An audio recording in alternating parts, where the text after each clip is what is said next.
Check the mic and make sure it sound right, boys.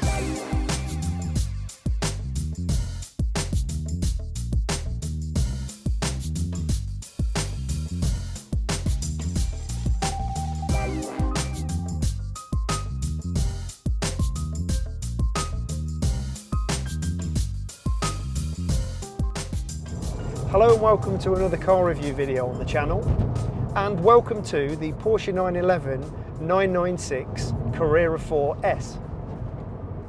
Once again, I've been lent this car by Quorn Sports and Classics, who are an independent Porsche specialist based in Quorn near Loughborough.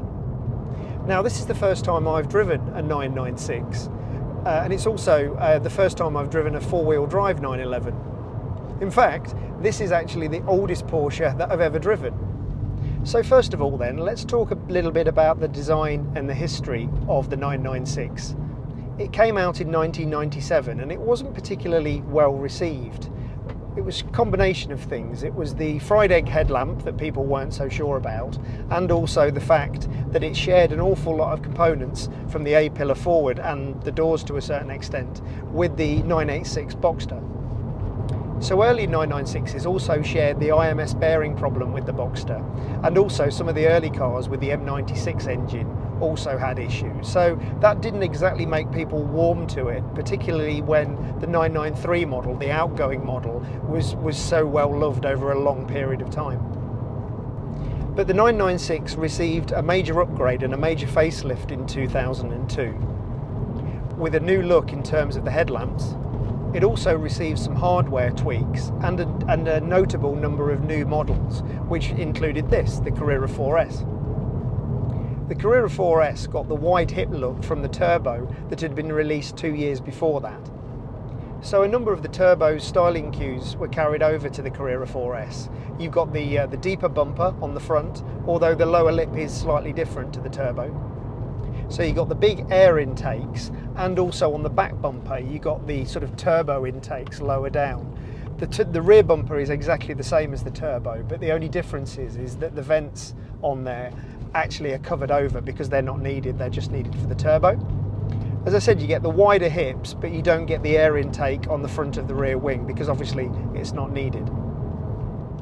A great thing about the Carrera 4S is that it's not just about the looks. You also get the steering, suspension, chassis and brakes from the turbo.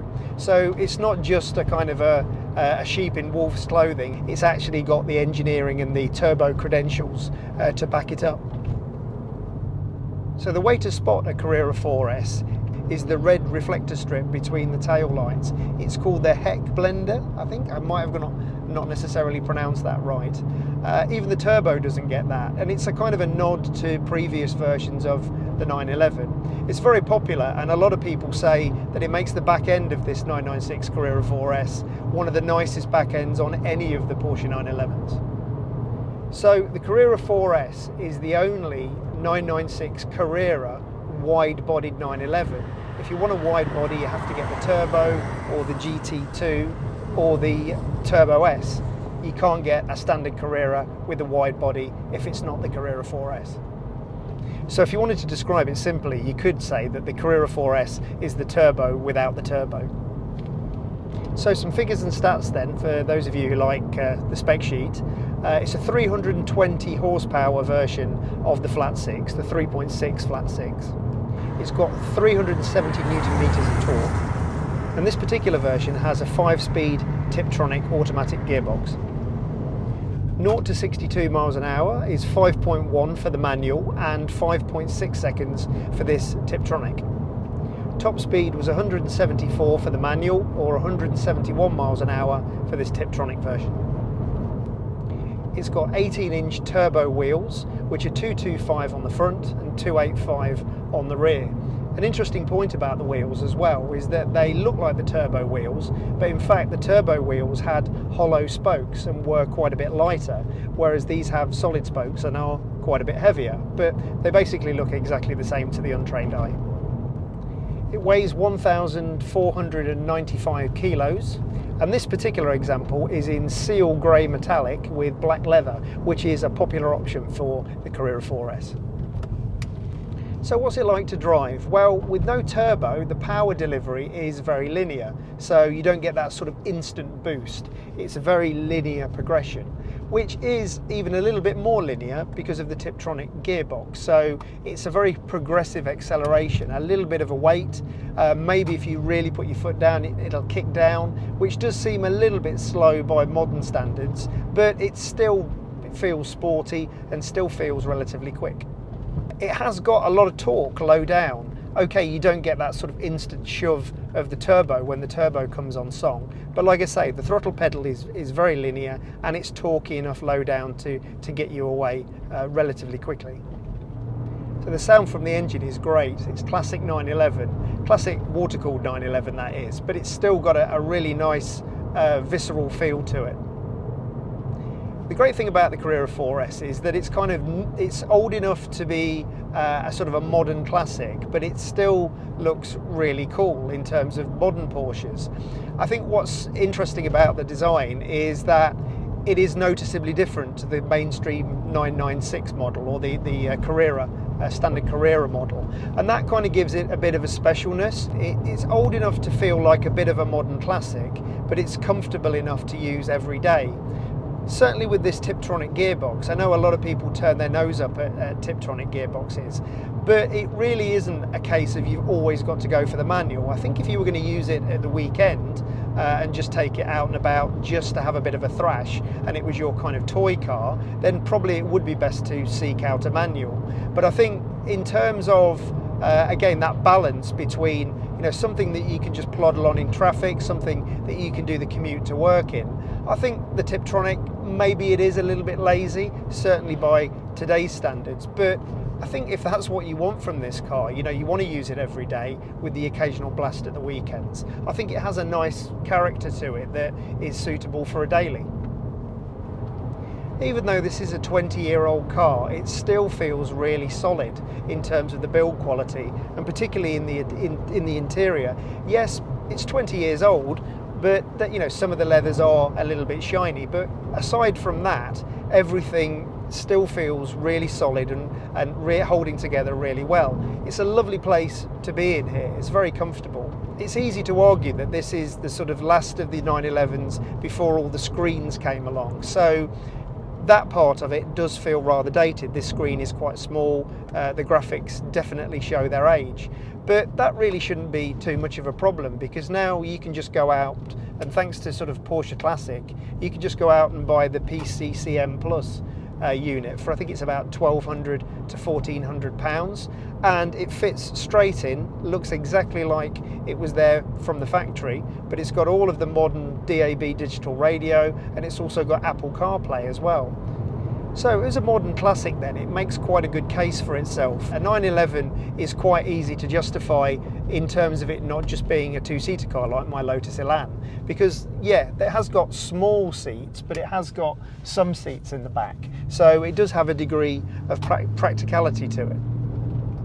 I think from a driving point of view, one of the things that the car benefits from is having that turbo chassis. That really shows in the corners. I think the cornering ability of this car compared with a standard Carrera is amazing. So it's really confidence inspiring in the corners, and I think that's one of the benefits of the Carrera 4S. Obviously you've got the traction as well from the four-wheel drive system, which is a big benefit. You've also got Porsche stability management, which adds torque vectoring under braking, so you can actually power out of a corner quite quickly. So that can make you feel a bit like a driving hero, but I'm not sure how much of that is my driving skill and how much of it is actually the Porsche stability management doing its magic. So ride quality wise, I think it's taut enough to still feel like a sports car, but it's soft enough to do that daily commute that like I talked about. It doesn't feel like the GTS that I drove, the Cayman GTS that I drove recently. It's softer than that, and I think it's better for it in terms of using it for a daily. So it's very easy to see, actually, after driving this for a while, that it represents the best of the 996 breed. It's really interesting to see as well that, the 996, people are starting to take notice of it. It's been the cheapest 911 that you could buy for some time now, but prices are starting to go up. and particularly with models like this where they're that little bit more special. But I think the time is starting to come for the 996. You know, every dog has its day, and I think we're certainly on the cusp of the 996, you know, having that modern classic status. So if you're thinking of buying a 996 then, or specifically a Carrera 4S, I definitely recommend buying it from a specialist. Certainly if they've done all the remedial work or the regular work that needs doing on a yearly or bi-yearly basis, and also if it comes with some sort of warranty, just to give you that peace of mind. The IMS bearing is a bit of a scare story. It's not always a problem. When you talk to a specialist, they tend to say, you know, there's a lot of scare stories on the internet, and a lot of cars have done really high mileage and never had any particular problem. The Tiptronic cars will be cheaper than the manual cars, obviously, because the manual cars are quite a bit rarer. But as I've said, don't discount them just because everybody says, oh, you've got to have a manual, you've got to have a manual. You know, really think about what works for you, how you're going to use the car. So, things that I really like about the Carrera 4S then. Well, I really like the wide stance of the back end, this turbo look at the back. I love the reflector that goes all the way across the back as well. It really gives it an individual look and just makes it that little bit more special looking than a regular 996. As I said, I like the fact that it's comfortable and tractable as well, so it's got that dual personality with the Tiptronic if that's what you're looking for.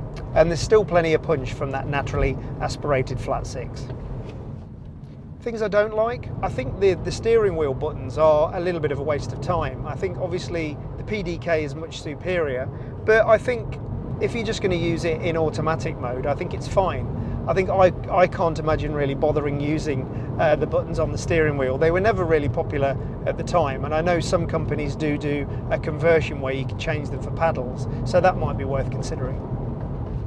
Another thing I don't like is obviously the stereo and infotainment system, but again, that's really absolutely no problem to solve now. It was a few years ago, but now with the PCCM Plus, you can easily drop in for £1,200 or £1,400, you can easily drop in this new header unit with Apple CarPlay, and that will make it feel bang up to date.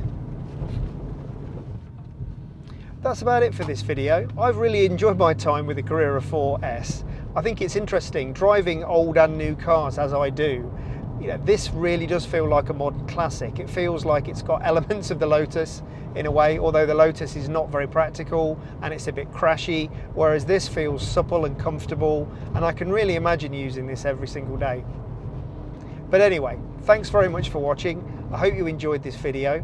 Please like and subscribe if you get the chance, and hit the notification bell. It really helps with the algorithm and helps people find these kind of videos if they're interested in them as well. Thanks for watching, and bye for now.